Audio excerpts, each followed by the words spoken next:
Up to 500,000 to strike across UK as talks go backwards. Up to 500,000 workers will go on strike on Wednesday with thousands of schools shut, rail lines closed down and significant border disruption, as unions said negotiations on ending strikes were going backwards. Ministers have been accused of hoodwinking the public and freezing any moves towards a settlement with NHS workers and rail unions.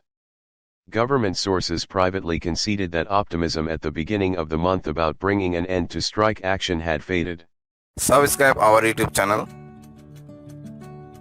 and click our bell icon for new videos. The beginning of the month about bringing an end to strike action had faded.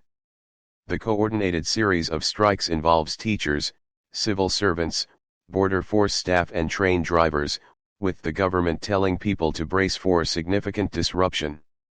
Thousands of schools in England and Wales will be closed, or partly closed, when up to 200,000 members of the National Education Union, NU, take strike action in pursuit of a fully funded, above-inflation pay rise. Schools in Fife and Orkney in Scotland will also be on strike on Wednesday, as part of rolling regional action by the Educational Institute of Scotland, EIS, the country's largest teaching union.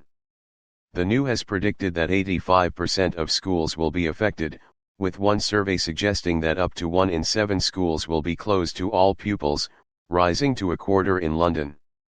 The full scale of the disruption will not be known until the start of the school day, as striking teachers are not required to tell their schools in advance, putting parents under pressure to make alternative arrangements. The Prime Minister's official spokesperson said the lack of information was disappointing. Most trains in England will not run, with action affecting the 14 biggest operators, and there is expected to be escalated disruption at airports and queues in immigration halls because of strikes by PCS staff. More than 100,000 civil servants are also due to strike from more than 100 departments and public bodies, including the Cabinet Office, the Health, Transport, Education and Business departments, and the British Museum, Electoral Commission, UK Space Agency and Land Registry. No new talks are planned between any ministers and unions, though the Education Secretary, Gillian Keegan, met 4 education unions earlier this week. There is particular anger among NHS workers, who are not on strike until next week, that government briefings that pay talks were under consideration as long as efficiencies were found have come to nothing.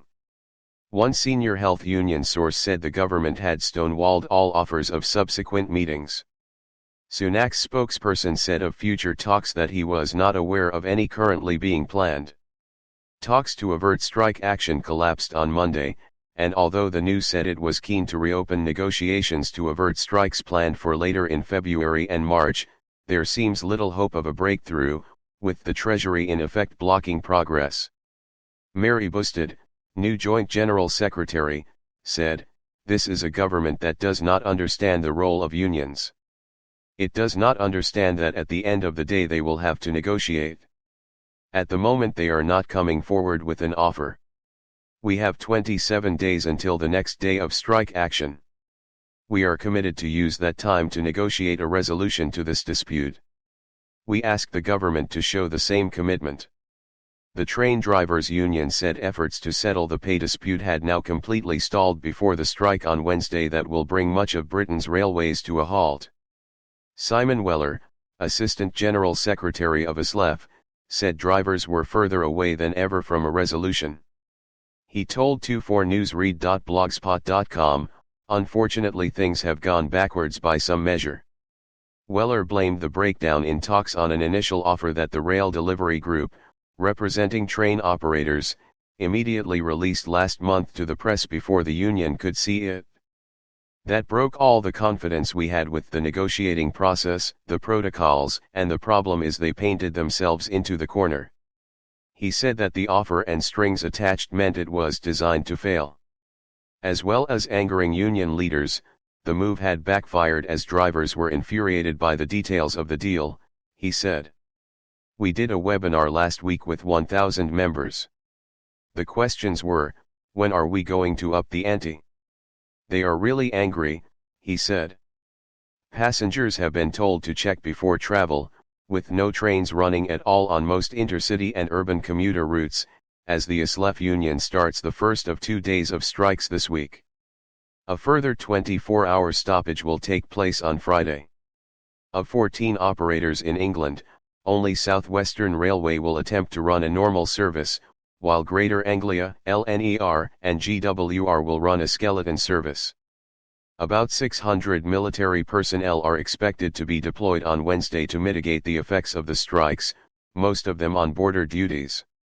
The Prime Minister's official spokesperson said, "We know that there will be significant disruption given the scale of the strike action that is taking place tomorrow, and that will be very difficult for the public trying to go about their daily lives." A senior government source said the Prime Minister had made it clear that unions should call off strikes before serious negotiations could take place, though an exception had been made for the new on Monday, but said officials were working constantly to find a resolution.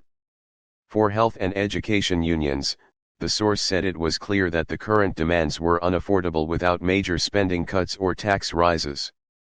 On the NHS strikes next week, the source said, "We have signaled we are willing to talk about pay, but there has to be a landing zone. We do not know what that looks like for the unions, and we cannot start from the premise of 10% rise across the board." Health unions have said they have received no indication of what the government's own offer might look like.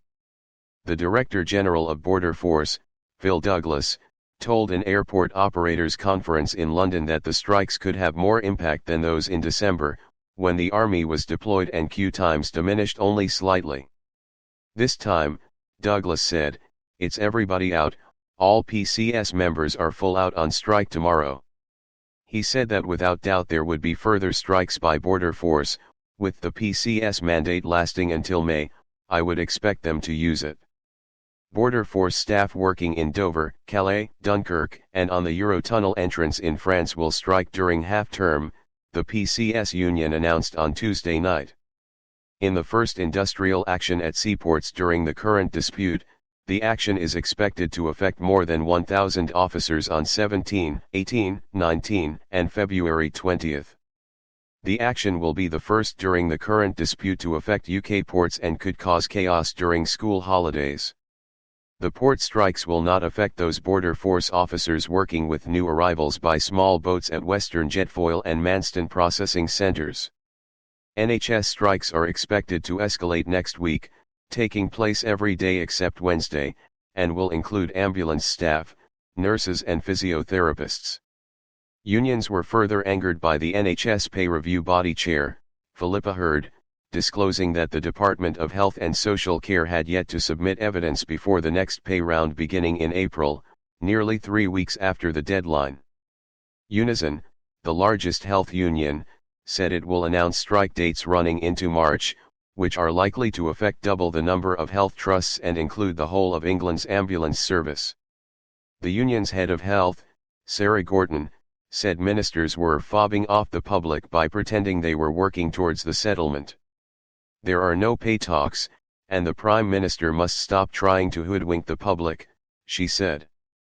The government's tactics seem to be to dig in, wait months for the pay review body report and hope the dispute goes away. It won't. Royal College of Nursing, GMB and Unite members will go on strike next Monday, followed by a second day of action from the RCN on Tuesday. The Chartered Society of Physiotherapy will strike on Thursday, February 9, and 15,000 Unison ambulance staff will take action across 5 ambulance services in England the next day. The Institute for Government published a report showing civil service turnover is at its highest level in a decade. It said morale was down for the first time since 2015, and only 41% of those surveyed said their organization was motivating them to achieve their objectives, down from 51% the previous year.